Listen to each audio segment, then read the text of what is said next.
네, 안녕하세요. 저는 데이터 서비스 개발팀에서 이제 세그멘테이션을 개발하고 있는 김경진 매니저라고 하고요. 이제 저희 팀 같은 경우에는 이제 여러 가지 이제 대용량 데이터를 가지고 데이터를 다시 재조합해서 사용자들이 사용할 수 있는 서비스 형태로 만들어서 제공하는 일을 하고 있어요.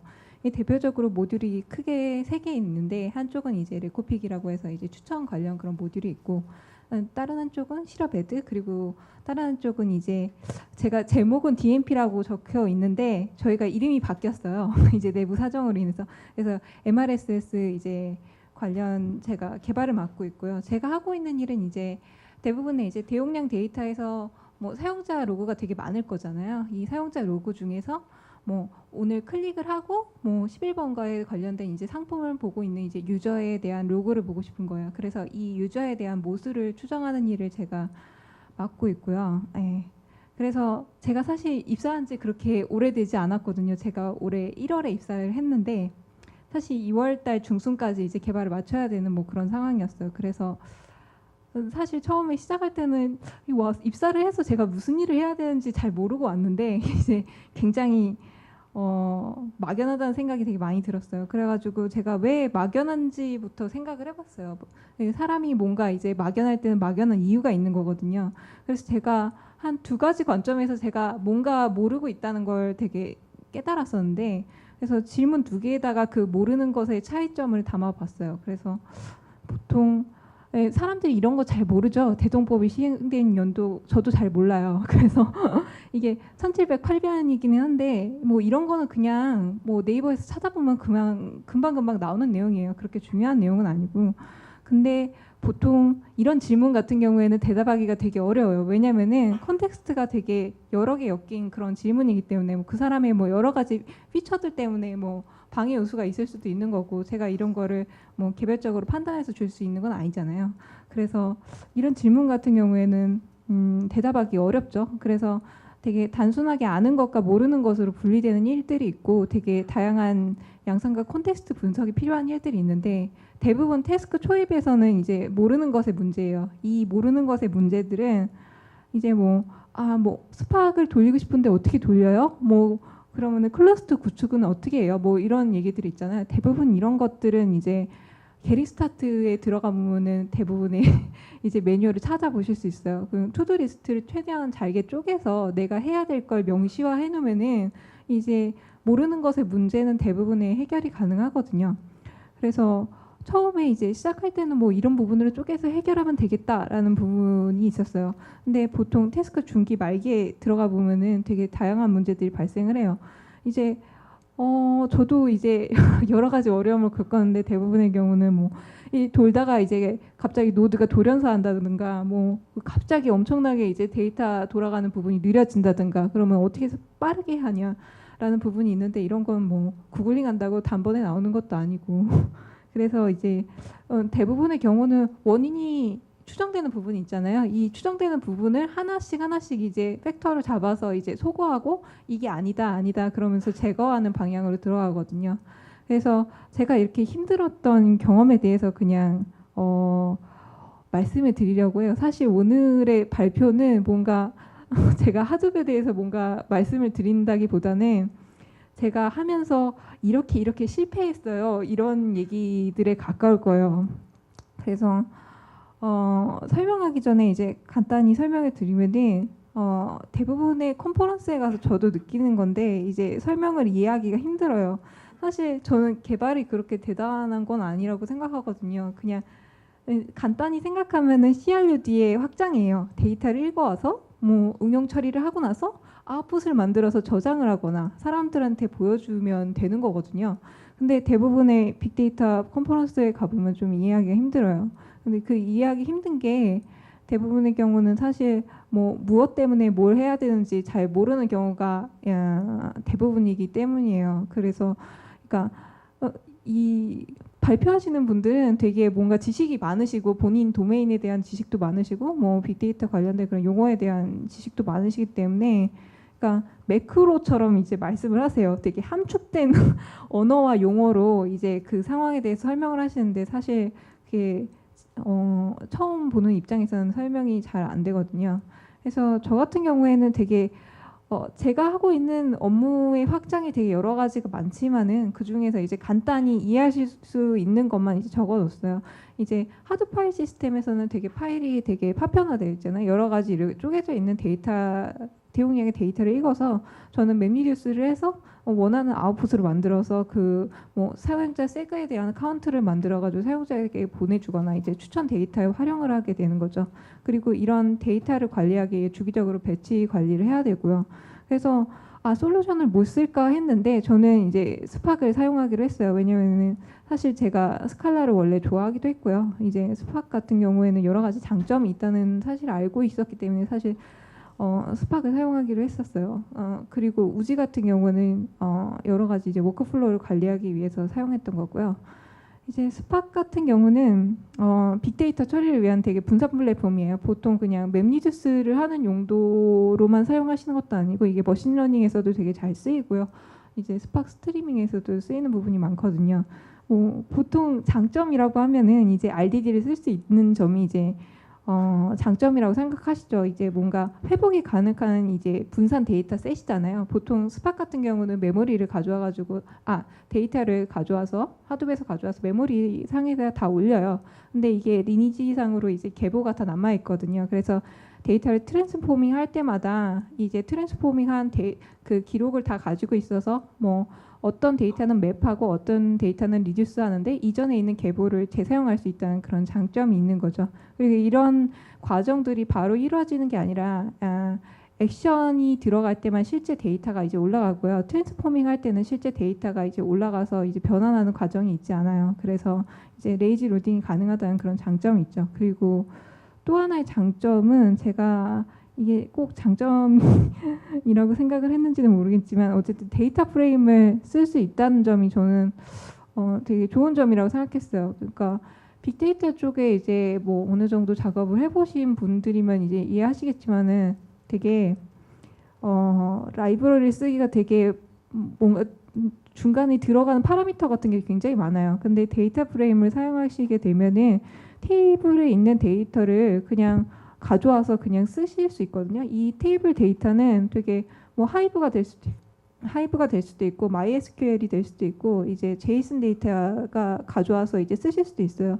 되게 여러 가지 데이터가 있는데 추상화 레벨이 되게 높아서 제가 그냥 그 코드를 하나 만들어 놓고 드라이버만 바꿔치기 해서 쓰게 되면은 그냥 데이터 프레임에 있는 로직은 그냥 유지를 하고 데이터 조작이 가능한 게 된 거예요. 뭐 그래서 셀렉트, 뭐 그룹 바이 뭐 그런 연산들이 다 가능하거든요. 그래서 처음에 듣고 이거 되게 좋은데 그렇게 생각을 했었죠.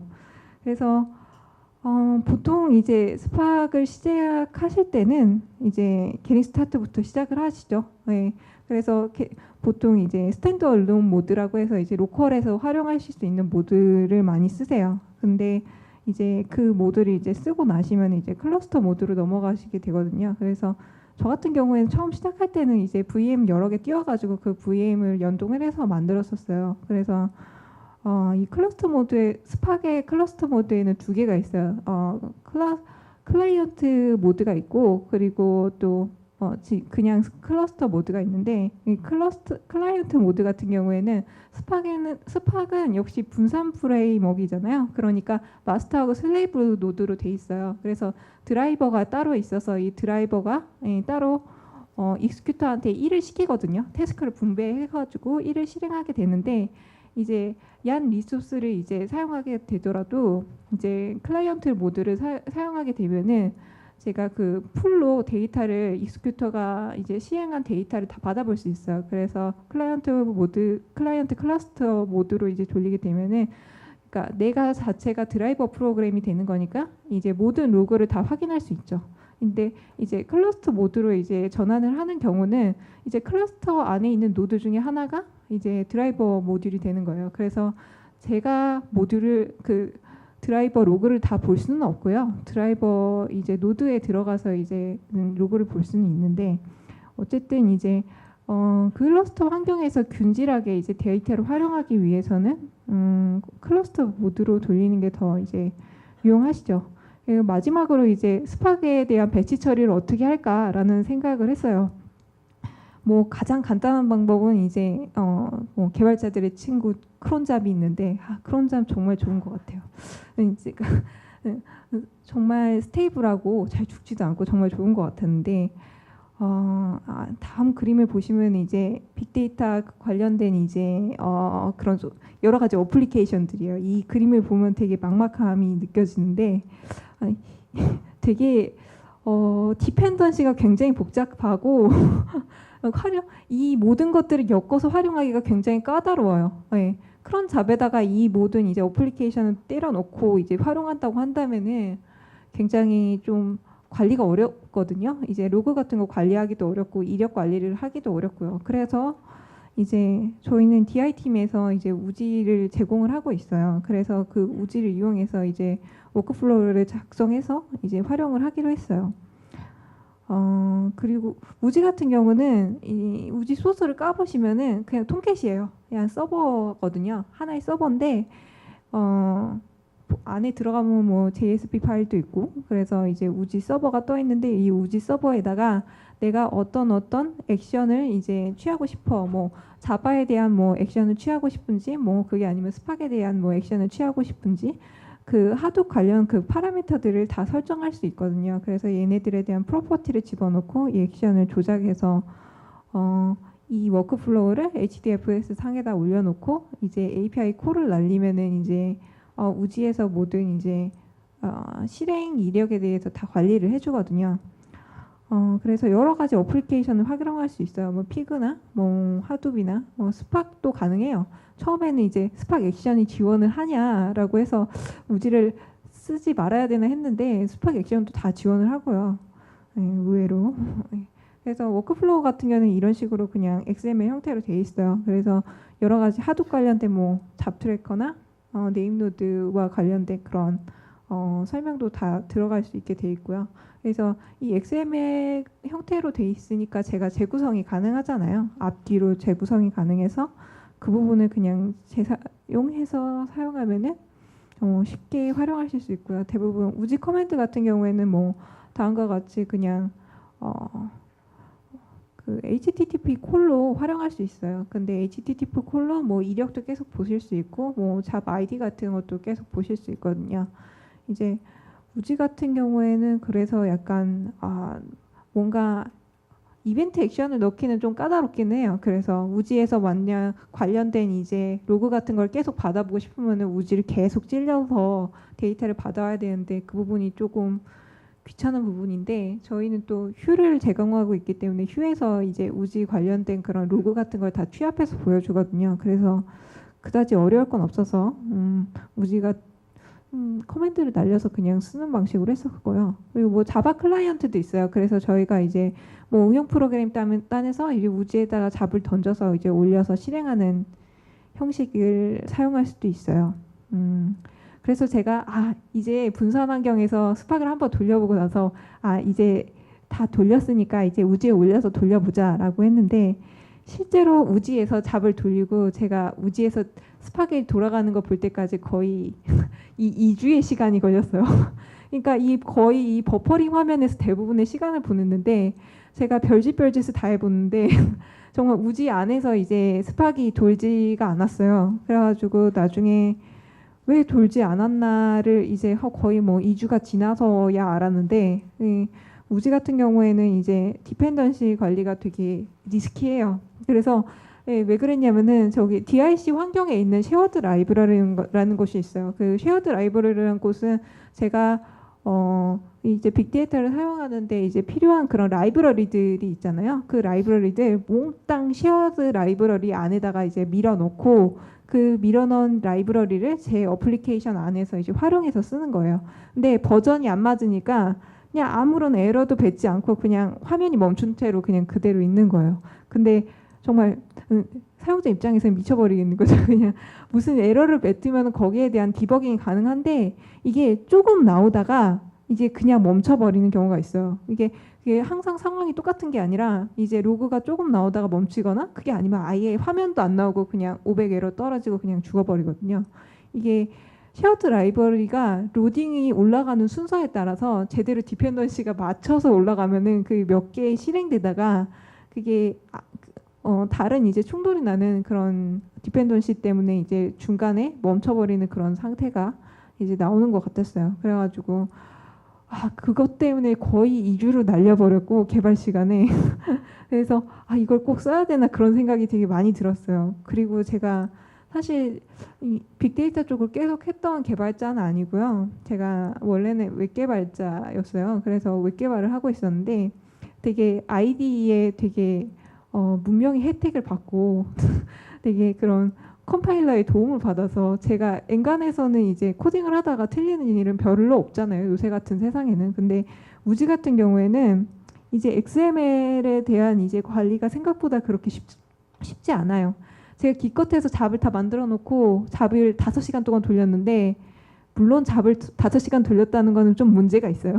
5시간 도는 잡은 뭔가 이상이 있는 잡일 경우가 많아요. 어쨌든 잡을 25시간 동안 돌렸는데 이제 XML에 뭔가 오타 하나 때문에 죽어버린다든가 뭐 그런 경우가 되게 많았던 거죠. 생각보다. 이제 처음에 뭐 어느 정도 프로젝트가 성숙해지면은 이런 일은 적은데 이제 처음에 이제 시도를 하면서 여기에 대해서 뭔가 버그를 체크할 수 없는 뭐 프리 컴파일러 같은 게 별로 없는 상황이고요. 뭐 그래서 그런 부분에서 여러저러 뭐 버그가 많았어요. 그리고 이제 우지 입장에서도 되게 여러 가지 빅데이터 솔루션을 다 다뤄야 되니까, 그러니까 자기 자체적으로 되게 그러니까 뭔가 충돌이 나는 부분이 되게 많아요. 예전에 이제 클라우데라 버전이 4.3 버전, CHD 4.3 버전 이전에는 이제 하이브를 사용할 때 뭔가 하이브 디폴트 값을 넣어줘야 됐어요. 그러니까 하이브에 대한 뭔가 메타 정보를 알고 있어야지 이제 하이브에 접근할 수 있잖아요. 그래서 뭔가 하이브 컨피그에 대한 그런 XML을 집어넣어야 되는 뭐 그런 상황이 있었는데, 그러니까 이전 버전에서는 이걸 집어넣었어야 되는데 이걸 뭔가 하이브 옛날에는 이름이 하이브 사이트였어요. 그래가지고 하이브 사이트로 집어넣었으면 되는데 버전업이 되면서 하이브 사이트를 쓸 수 없는 거예요. 그거는 이제 내부적으로 하이브 사이트라는 이름을 가지고 뭔가 컨피그레이션을 뭔가 라이트하는 뭐 그런 코드가 있어요. 뭐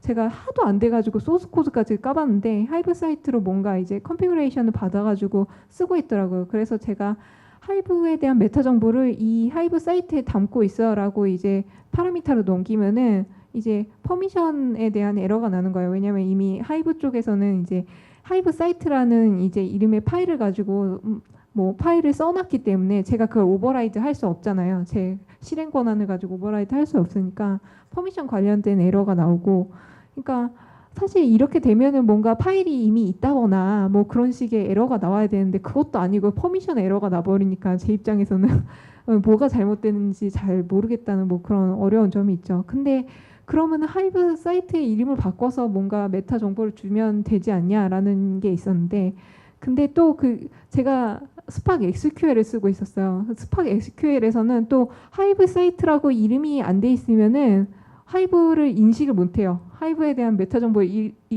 인식을 못해요. 그래서 스팍을 쓰면은 하이브 액션을 못 쓰고 하이브 액션을 쓰게 만들면 스팍을 못 쓰고 뭐 그런 경우가 생기는 거죠. 근데 이제 결국 이제 파라미터를 바꿔서 해결을 봤는데 뭐든지 뭐 설정에 찾아보면 다 있긴 하더라고요. 그래서 스팍 쪽에 이제 디폴트로 이제 가지고 있는 하이브 사이트 관련 파라미터를 바꿔서 난 다른 이름으로 주게 해서 우회해서 해결을 봤거든요.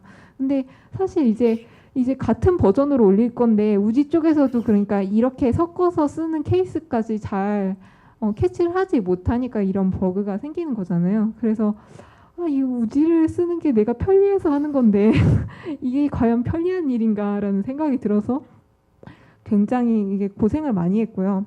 그리고 쉐어드 라이브러리 충돌 같은 경우도 되게 많아요. 그래서 뭐 아래 화면에는 이제 하이브 관련된 이제 라이브러리 충돌이 있었는데 저희 쪽 DI 쪽에 있는 쉐어드 라이브러리 모듈에서는 CATD 5.3.2인가? 하여튼 그 버전으로 이제 라이브러리를 맞춰놨는데 특이하게 또 하이브 액션만 디펜던시가 달라요. 그래서 이게 로딩되는 순서에 따라서 제대로 로딩이 되면은 잘 실행이 됐다가 또 제대로 로딩이 안 되면은 실행이 안 되는 뭐 그런 케이스 같은 경우도 있었어요. 그래가지고 아 이걸 어떻게 하나 또 그런 케이스가 있었는데 뭐 방법을 찾아보면 여러 가지가 있어요. 뭐 우지에는 클래스 패스를 설정할 수 있어요. 이제 클래스 패스를 설정할 수 있어서 내가 뭔가 어떤 라이브러리에 대해서 어떤 클래스 패스에 있는 하도 패스를 참조하라는 명령어를 줄 수가 있어요. 뭐 흔히 생각하시면은 뭐 패자르 같은 걸 만들어서 그 패자르 형태로 배포를 하셔서 그 안에 있는 디펜던시 문제를 해결해 보실 수도 있어요. 그리고 쉐어드 라이브러리 사용하는 걸 펄스로 두시고요. 그렇게 사용할 수 있는데 그건 뭐 사실 추천하는 방법은 아니에요. 왜냐면은 우지에서는 어플리케이션 이제 에어리어를 따로 만들어요. 매번 실행을 할 때마다 어플리케이션이 실행되는 이제 워크스페이스를 따로 만들어서 이 워크스페이스 안에다가 자료를 하나씩 올리시거든요. 근데 어차피 이게 재활용돼서 사용하는 건데 각 노드마다 재활용해서 사용하는 건데 그걸 일일이 올리고 있다는 거는 굉장히 좀 삽질이잖아요. 이 있는 자원을 활용하는 게 좋죠. 그래서 이제 이 설치를 하실 때 우지를 설치를 하실 때 모듈별로 이제 디펜던시를 지정을 하실 수 있어요. 찾아보면 다 그런 게 있거든요. 그래서 이제 뭐 어떤 스파크에 대한 라이브러리, 피그에 대한 라이브러리, 뭐 하이브에 대한 라이브러리를 이제 모듈 이름을 지정해서 이제 할 수 있거든요. 그래서 프로퍼티를 주면은 이전 쉐어드 라이브러리 오버라이드가 가능해요. 근데 이것도 또 그렇게 안전하지는 않은 게 이제 서브 워크플로우 같은 걸 쓰시면은 이 부모 워크플로우가 있잖아요. 부모 워크플로우가 가지고 있는 라이브러리 이제 자르들이 다 따라서 들어가요.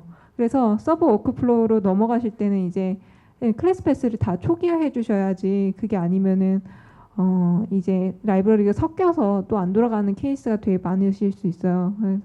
그래서 이 라이브러리 디펜던시 때문에 제가 개발자인지 이거 세팅하는 사람인지 헷갈리는 경우가 되게 많아서 저는 좀 어려움이 많았고요. 그래서 어찌 저찌 해서 이제 우지에 돌리는 것까지는 성공을 했어요. 그래서 이제 제대로 비즈니스 로직을 돌려봐야겠다라는 생각을 해서 비즈니스 로직을 돌리게 했어요. 그러니까 제가 가장 간단한 예시를 가져온 거예요. 그러니까 저희 로우 데이터 같은 경우는 이런 식으로 데이터가 들어가고 있고요. 그러니까 상품 이름하고 상품 타이틀 같은 게 있잖아요. 그래서 실제로 사용자가 이제 상품에 대한 내용을 집어넣어요. 그러면 아이디가 생기고 그리고 뭐 상품 이름에 나이키 그리고 타이틀에 뭐 옥션이 들어간 이제 사용자의 모수를 알고 싶은 거야. 그래서 뭐 세그멘테이션 작업을 통해서 실제로 하이브에 뭐 1번 세그멘트 같은 경우에는 모수가 뭐 2,300명 이런 식으로 결과가 나오게 만드는 거죠. 그래서 이 하이브로 데이터 원본 데이터가 다 들어가 있어요. 그래서 데이터 프레임을 확인하기로 했는데 데이터 프레임 같은 경우에는 되게 찬양론이 되게 많아요. 인터넷에 찾아보면은 되게 여러 가지 뭐 홍보도 많이 하고 이제 자바 시리얼라이제이션보다는 훨씬 이제 데이터 노드 간의 이제 교환이 되게 빠르다는 그런 장점이 있다고 하죠. 그리고 왜냐면은 그러니까 자바 시리얼라이제이션에는 뭐 메타데이터가 들어가잖아요. 객차에 대한 메타데이터가 들어가는데 사실 데이터 프레임은 그럴 필요가 없는 게 이미 그 테이블에 대한 메타 정보는 드라이버나 뭐 다른 프로그램이 알고 있거든요. 그러니까 메타 정보를 굳이 그걸 묶어서 저장할 필요가 없는 거예요. 그래가지고 그 자바 시리얼라이제이션보다 빠르다고 홍보를 해놨는데 사실 자바 시리얼라이제이션보다 느린 애는 찾기 힘들거든요. 엔간한 애들은 자바 시리얼라이제이션보다는 빠르게 할 수 있는데 어쨌든 이게 꼭 장점인지는 모르겠어요. 그리고 이제 데이터 자체를 이제 힙이 아니라 오프힙 메모리에다가 이제 저장을 하고 있다고 그런 식으로 얘기를 해줘요. 그래서 이제 뭐 GC에 들어가는 코스트 같은 걸 많이 줄여줄 수 있다고 하는데 사실 이게 장점이자 단점이 될 수도 있어요. 왜냐면은 이제 저희 같은 경우에는 리소스를 다이나믹하게 쓰지 않아요. 그러니까 이게 DI 쪽에 되어 있는 설정 때문인데 제가 뭐 만질 수 있는 설정은 아니고요. 저희 클러스터 쪽에 이제 설정이 스파기 드라이버가 한번 뜨고 익스큐터가 이제 배분이 되잖아요. 익스큐터랑 코어가 배분이 되면은 얘네들은 묶여 있는 거예요. 예. 그러니까 얘네들 어떤 익스큐터 중에 한 아이가 뭐 나는 작업이 굉장히 빨리 끝나서 빨리 끝났어. 난 놀고 있어. 라고는 하지만 얘네들이 묶여 있기 때문에 메모리를 계속 잡고 있거든요. 그리고 이 오프 힙 메모리 같은 경우에는 GC가 안 일어나기 때문에 그냥 메모리 계속 들고 있는 거예요. 얘가. 예. 사용하지도 않는데도 그냥 메모리를 작업이 다 끝날 때 모든 작업이 다 끝날 때까지 계속 들고 있어요. 그래서 이게 또 좋다고는 써 있지만 꼭 좋은지 모르겠어요. 네. 그리고 이제 쿼리를 날릴 수 있는데 데이터 프레임을 통해서 쿼리를 날릴 수 있는데 이거는 그러니까 스파크 내부에 옵티마이저가 있어요. 옵티마이저가 이제 쿼리 실행 계획에 대해서 이제 보여주고 이런 실행 계획에 대해서 최적화를 해서 이제 보여주는데 사실 저는 이것의 혜택도 그다지 보지 못했고요. 왜냐면은 제가 앞에서 하고 있던 작업이 워낙 그렇게 복잡한 작업이 아니었어요. 그러니까 처음에 중간 맵리듀스를 많이 거치고 난 작업에는 굉장히 뭔가 복잡도가 많이 늘어났었는데 그 전에는 사실 그냥 데이터 하나 들고 와서 그 프로세싱 거치고 저장하는 이 단계에서 사실 장애가 많이 일어났었거든요. 그래서 뭐 로우 하나당 이제 프로세싱이 일어나는 거기 때문에 그룹 바이가 들어가는 것도 아니고 뭐 조인이 들어가는 것도 아니고 셔플링이 많이 들어가는 그런 부분도 아니었어요. 그래서 아니 이렇게 복잡한 작업을 할 필요가 없는데 데이터 프레임을 꼭 써야 되나라는 생각이 들었던 거죠. 그래서 사실 저희 데이터가 뭐 하루에 거의 80기가, 100기가 정도에 들어오는 로그를 분석하고 있어요. 이것도 이제 데이터 소스 하나만의 작업을 한 거라서 이 실업에드 하나 로그만 이제 분석한 거거든요. 사실 근데 저희가 플랫폼 용도라기보다 여러 가지 이제 데이터 소스를 다룰 수 있어야 돼서 이제 이게 더 스케일리티가 좀 커질 수 있는 그런 영향이 있었어요. 근데 처리 시간이 거의 8시간이 걸리는 거예요. 그래서 이제 사용자 스펙을 맞출 수 없는 거죠. 왜냐하면 이제 이거 사용하시는 분들은 이제 오전에 와서 이제 모수가 나온 걸 한번 보고 그리고 오후에 영업 나가시기 전에 이제 모수가 이만큼 나왔다라는 걸 이제 확인을 해서 나가고 싶으신 거예요. 근데 8시간이면 그 스펙을 맞출 수가 없잖아요. 그러니까 사실 느려도 처음에는 돌아가면 괜찮아요. 튜닝하면 되니까. 근데 이제 느린 것만의 문제가 아니라 이게 멈춰버리는 현상이 그렇게 많이 벌어졌어요. 이제 멈춰버리는 현상이 왜 벌어졌냐면은 이제 되게 스파크 같은 경우는 메모리에 되게 예민해요. 그래서 이제 RDD가 이제 파일에서 이제 모두 올라오잖아요. 이걸 메모리에 저장을 한단 말이에요. 근데 이 메모리에 올라오는 과정을 전 제어할 수 없어요. 하둡 같은 경우에는 이제 제어할 수 있는 방향이 되게 많아요. 뭐 리듀서 개수를 조성할 수도 있고, 뭐 내가 들어오는 데이터의 청크를 이제 나눠 놓을 수도 있고, 스팍도 물론 그런 부분이 있긴 한데, 그런 부분을 제가 세팅을 다 해봤는데 그걸 해도 소용이 없었어요. 그러니까 파티션 개수를 나누는 부분이 있는데, 그러니까 파티션이라면 이제 RDD가 나눠져 있잖아요. 분산으로 저장이 돼 있잖아요. 그 분산 저장돼 있으면 그 저장돼 있는 조각이 있어야 될 거잖아요. 이걸 파티션이라고 보시면 되고, 이 파티션 개수를 너무 쪼개면은 어그리게이션 할 때 이제 너무 이제 오버헤드가 많아지고 파티션 개수를 너무 크게 하면은 제가 이제 맵 작업을 하는 중에 이제 아웃풋이 되게 많아져요. 그러니까 제가 유난히 이제 스팍의 쥐약이었던 게 이 들어오는 인풋은 뭐 1기가라고 치면은 아웃풋은 5기가, 6기가 그 정도 나오는 이제 5배, 6배로 이제 데이터가 뻥튀기 되는 과정이거든요. 보통 맵리듀스를 과정을 거치시면은 데이터가 점점 쪼그라드는데 이제 저 같은 경우는 그런 경우가 아니었던 거예요. 그래서 이런 부분에서 되게 메모리 때문에 되게 문제가 많았고요. 그리고 SQL 컨텍스트 같은 경우도 되게 문제가 많았어요. 왜냐면은 이제 하도 이제 데이터 프레임을 하다가 너무 느리니까 이제 이 로우로 파일을 가져다가 읽는 형식을 썼었는데, 이제 SQL 컨텍스트 같은 경우 제가 투코어에 익스큐터 256개로 돌렸었는데 이제 얘네들을 이제 쿼리를 날렸어요. 그러니까 왜냐면 파티션을 만들기 위해서 하이브 쪽에 쿼리를 날렸는데 이게 처음 코드를 바꾸고 나서 이걸 실행했었던 건데, 이 256개에서 이제 하이브 자체는 이제 분산 저장이 되어 있긴 하지만 하이브 메타스토어는 MySQL 하나거든요.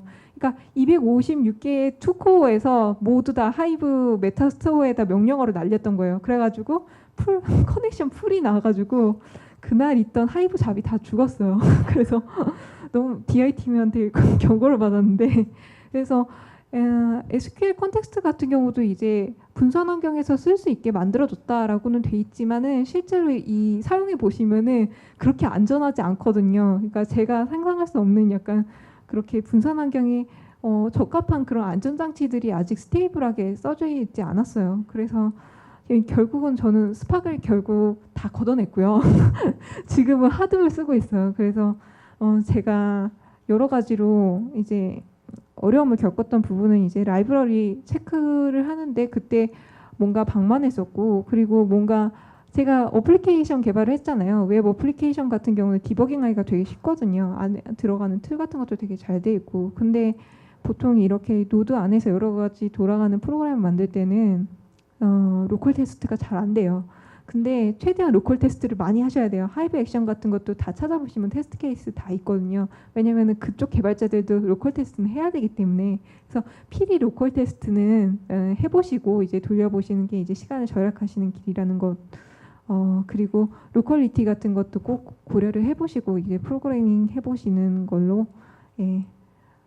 시간이 거의 다 됐네요. 그래서 질문 받을 시간은 없을 것 같고 이만 마치겠습니다.